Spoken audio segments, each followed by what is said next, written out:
안녕하세요. 트렌드 분석가 김용섭입니다. 자본주의에서 가장 중요한 게 자본이죠. 자본 중에서도 제일 힘센 자본 중에 하나가 이 투자 자본, 금융 자본이 있습니다. 전 세계 자산 운용사 빅3 하면요, 이게 보통 회사들이 아닙니다. 이 세 회사가 운용하는 돈만 해도 어마어마한 돈이에요. 이 빅3가 요즘 투자한 기업들에다가 한결같이 요구하는 게 있습니다. 그게 뭔가 하면요. 자, 빅3 얘들입니다. 블랙록, 뱅가드, 그 다음에 SSGA. 이 회사가 전 세계에서 얼마나 많은 자산을 운용하느냐. 블랙록 같은 경우는 2021년 12월 기준으로 10조 100억 달러. 10조 100억 달러를 우리 돈으로 하면 1경 2,300, 우리가 살면서 경단위를 세본 적이 있겠습니까? 1경 2천조 정도 되는 돈을 굴리는 회사예요. 뱅가드는 8조 2천억 달러, 여기도 한 1경 좀 넘습니다. SSGA는 그보다는 좀 작지만 4조 1,400 달러니까 한 5천조 정도 굴립니다. 말도 안 되는 돈이죠. 이 세 회사가 굴리는 돈을 제가 한번 얼마나 큰 사이즈인지 한번 비교 한번 해보려고요. 전 세계 GDP 순입니다. GDP 가장 높은 나라 미국. 미국이 1년 내내 생산한 총합이죠. 총합하고 지금 이 세 회사가 운용하는 돈이 사이즈가 비슷하죠. 한국은 1.8조 달러니까요. 한국 이 세 개랑 비교도 할 수 없을 사이즈죠. 이렇게 막대한 돈을 움직이는 글로벌 최고의 큰 손들이 뭘 요구하느냐? 이사회 다양성을 요구합니다. 우리가 투자한 기업에서 이사회에서 여성의 비율, 그 다음에 다인종, 성소수자라던가 이런 소수 계층의 비율, 이걸 요구하는 거예요. 아니, 투자 자본이면 돈 잘 벌어야 되는 건데 돈 잘 버는 거랑 이런 거랑 뭔 상관이냐 이렇게 생각하는 분이 있을 거예요. 일만 잘하면 되고 돈만 잘 벌면 되는 이 자본이 왜 여성 비율 얘기하고 왜 인종과 다양성 얘기할까? 이들이 이렇게 착한 애들일까? 이런 관점으로 보면 안 돼요, 사실은. 이게 돈이 되니까 하는 얘기입니다, 사실. 제가 이들의 요구사항들을 정확하게 읽어드리려고 갖고 왔어요. 우선 블랙록 같은 경우는 2022년 2월에 투자 가이드라인에서 뭘 요구했냐. 자기네가 투자한 미국 기업 이사회에서 다양성 비율 30% 이상. 30% 이상은 여기서 여성 2명, 소수계층 1명 이상 이걸 포함해서 제시를 했는데요. 이 회사는 2018년부터 이사회 여성 비율을 요구했던 회사입니다. SSGA는 2017년 8월부터 요구했던 회사고요. 그리고 이 회사들이, 그러니까 뱅가드가 2017년 8월이고 SSGA는 최근에 요구했는데 SSGA는 최근에 여기도 한 30%쯤. 그러니까 이들 기업들의 보편적 기준이 30%예요.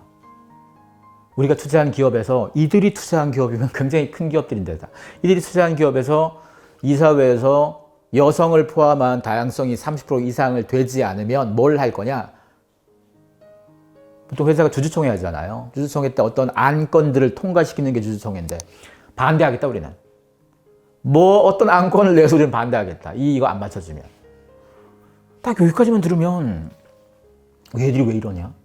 아니 투자자본이 왜 이러냐 싶겠죠. 근데 얘들만 그런 게 아닙니다. 노르웨이 국부펀드. 전 세계 국부펀드 중에선 두 번째로 큰 사이즈예요. 여기가. 일본이 가장 크고. 이 국부펀드가 지금 전 세계 9천 몇백 개 기업에다 투자를 하고 있습니다. 노르웨이 국부펀드는요. 노르웨이가 석유 많이 나요. 이 석유로 번 돈으로 영원히 석유로 먹고 살 수 없으니까 한 20여 년 전쯤에 만든 거예요. 우리가 앞으로 살아갈 길은 석유 말고도 있어야 된다고 해서 만든 펀드입니다.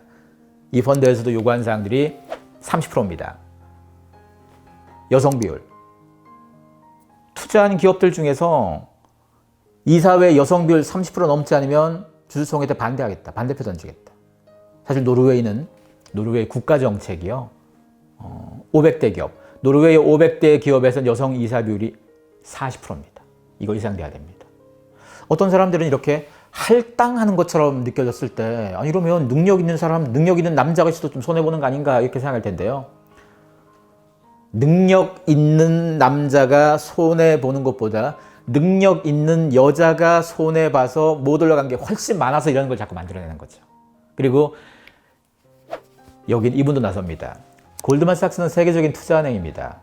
골드만삭스의 데이비드 솔로몬이라는 CEO가 자기 취임하고부터 원래 이 회사도 백인, 남자 백인만의 회사였었어요. 그래서 이 회사에 이분이 들어오고 난 다음부터 노선이 바뀌었는데 자기네와 같이 일하려면 기업의 IPO는 굉장히 큰 작업인데 그거 할 때도 백인 이사로만 이루어지는 회사는 우리가 IPO 안 해주겠다. 설령 우리가 돈을 못 벌어도 안 하겠다는 거예요. 그리고 이런 관점으로 이 회사의 여성 비율도 높였습니다. 왜 자꾸 이러냐? 지금 보시면 전 세계 자산운용 빅3 국부펀드의 에이스급 회사, 에이스급 펀드, 거기다가 세계적인 투자 금융 다 돈 하면 어디 가서 알아주는 애들입니다. 이들이 한결같이 왜 이런 얘기를 하느냐? 이런 것 때문입니다. 모건 스탠리 캐피탈 인터내셔널에서 2011년 기준으로 여성 등기 임원이 적어도 3명 이상 있는 기업이 그렇지 않은 기업보다 이 자기 자본 이익률이라던가 주당 순이익이 다 높아요. 얘들만 이런 보고를 한 게 아닙니다. 맥킨지도 그렇고요. 맥킨지도 미국 내에서 이 젠더 다양성이 상위 25% 해당되는 기업이 중간치기보다 재무 수익을 더 많이 얻을 확률이 15%나 높고요. 그러니까 젠더 다양성 10% 상승할 때마다 기업 영업 마진이 1.6% 오른다고 나옵니다. 맥킨지만 이런 얘기하는 게 아닙니다. 전 세계적으로 이런 데이터는 막 쏟아져요. 수많은 컨설팅 회사에서 이런 조언을 합니다. 경영 컨설팅 회사는 기업의 비즈니스에 이득이 되는 답을 찾아줘야 되거든요. 앞서 세계적인 자본들, 돈으로 알아주는 애들이 다 이걸 요구하고 경영 컨설팅에서 다 이 메시지를 얘기하는 건 뭐겠습니까? 여성을 위해서 하는 게 아니에요, 이게. 소수자를 위한 게 아니에요, 엄밀히 따지면. 능력 있는 사람이 그런 사회적 편견 때문에 제약을 받아서 능력을 발휘하지 못해서 오히려 손실을 보는 상황을 걱정해서 하는 건 거죠. 우리나라에서 지금 자산 총액 2조 이상 기업, 2조 이상 기업 중에서 여성 등기 임원이 1명 이상으로 있는 기업이요. 2021년 3분기는 90개였는데 2022년 1분기 기준으로 125개. 확 늘었죠. 그리고 등기 임원 중 여성 비율이 지난 3분기 때 8.2에서 2022년 1분기 때 11.2. 또 확 늘었죠. 근데 확 는 건 좋은데요. 내용을 잘 봐야 돼요. 내용을 보시면 여성 사내이사가 2021년 3분기 때 102명 등기임원 중에서 사내이사는 9명, 사회이사가 93명. 근데 2022년 1분기 때는 전체 숫자 늘었어요. 근데 사내이사는 1명밖에 안 늘었어요. 사회이사만 잔뜩 늘었죠. 왜 이런 걸 했느냐? 우리나라의 법이, 자본시장법이 2022년 8월부터 시행되는 게 있습니다. 이 법이 뭐냐? 기업은 여기서 조항이 뭔가 하면 자산총액 2조 원 이상. 우리나라의 자산총액 2조 원 이상 기업이 160 몇 개쯤 돼요. 이들은 무조건 이사회 등기이사에 남자끼리만 있으면 안 된다.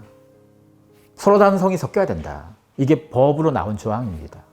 이러다 보니까 지금 3월 주총 때 왜 1분기 때 갑자기 확 올라가느냐. 3월 주총 때 수많은 기업들이 지금 바꿔야 돼요. 주총을 수시로 하는 게 아니니까 지금 바꿔야지 8월 법 적용될 때 이제 문제가 안 생기는 거죠. 그래서 이 리더스 앤 인덱스라는 연구소에서 분석을 해본 겁니다. 169개 자산총액 2조 이상 기업들 중에서 120개를 분석해 본 건데 보통 주주총회 하기 전에 우리가 어떤 안건이 있다는 걸 다 주주들에게 보내주잖아요. 그 내용을 한번 분석해 봤던 거예요. 그래서 120개를 분석해 봤더니 사내이사 중에선 신규 여성 비율이 2.7인데 사회이사에선 신규 여성이 43.3이라는 거예요. 2.7 대 43.3. 회사에서 사내이사가 역할과 영향력은 훨씬 큽니다. 근데 자본시장법 때문에 전체 수치를 좀 올리는 차원에서 갑자기 사회이사에서 여성을 대거 포진시켰다는 의미 아니겠습니까? 이건 편법이자 꼼수 같은 거죠, 사실은.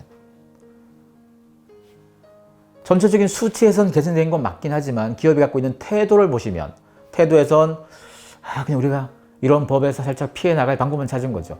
앞서 투자자본들이나 투자은행들이 얘기한 메시지, 경영 컨설팅 회사가 얘기한 메시지는 편법으로 어떤 수치를 맞추자가 아니고 그걸 근본적으로 바꿨을 때 오히려 성과가 더 많다는 메시지였잖아요. 한국 사회에서도 이 근본적인 태도 변화가 좀 필요할 때가 됐습니다. 유리천정 지수라고 그래서 영국의 이코노미스트가 매년 발표하는 게 있습니다.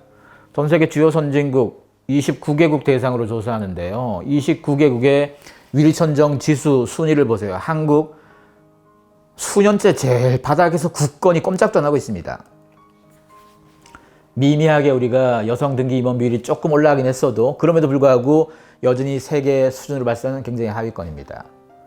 우리가 자본시장법이 바뀌고 이런 법이 있으니까 어떻게든 맞추자 이 개념이 아니죠. 사실 능력 있는 사람이 더 우대받는 거예요.